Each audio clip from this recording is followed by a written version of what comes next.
ఏదైతే బుడమేరు దగ్గర మరొకసారి వరద పొంగుతోంది, 3 అడుగుల నుంచి 8 అడుగులకి పెరిగింది, మళ్ళీ లోతట్టు ప్రాంతాలు జలమయం కాబోతున్నాయి, అప్రమత్తంగా ఉండండి అంటూ సోషల్ మీడియాలో వస్తున్నటువంటివి.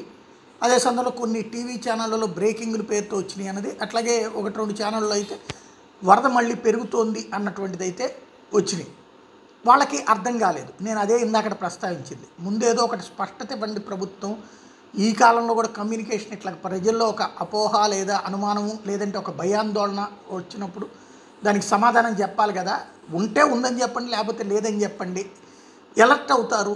ఎందుకంటే ఇప్పటికే చాలామంది ఇళ్ళ దగ్గర ఖాళీ చేసిన వాళ్ళు మళ్ళీ వెనక్కి వెళ్తున్నారు, బయటికి వెళ్ళిన వాళ్ళు వెనక్కి వెళ్తున్నారు, అలాగే కడుక్కోవడం ప్రారంభించారు. మళ్ళీ వరద వస్తుందంటే కనుక అది ఆటోమేటిక్గా ఆపేస్తారు, లేదంటే బయటికి వెళ్ళిన వాళ్ళు వెనక్కి రావడం మానేస్తారు.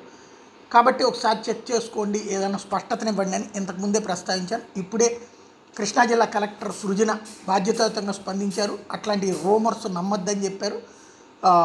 ఎవరికి వాళ్ళు బయటికి రమ్మనమని చెప్పలేదు, వెనక్కి రమ్మనమని చెప్పలేదు, కానీ సేఫ్గా ఉండండి, ఏ ప్రాబ్లం లేదు. అట్లాంటిది ఏదన్నా వస్తే కనుక చెప్తాం. ప్రస్తుతం అయితే ఏ బ్రీచ్ అవ్వలేదు, ఎక్కడా కూడా ప్రాబ్లం ఏమీ లేదని తేల్చి చెప్పారు.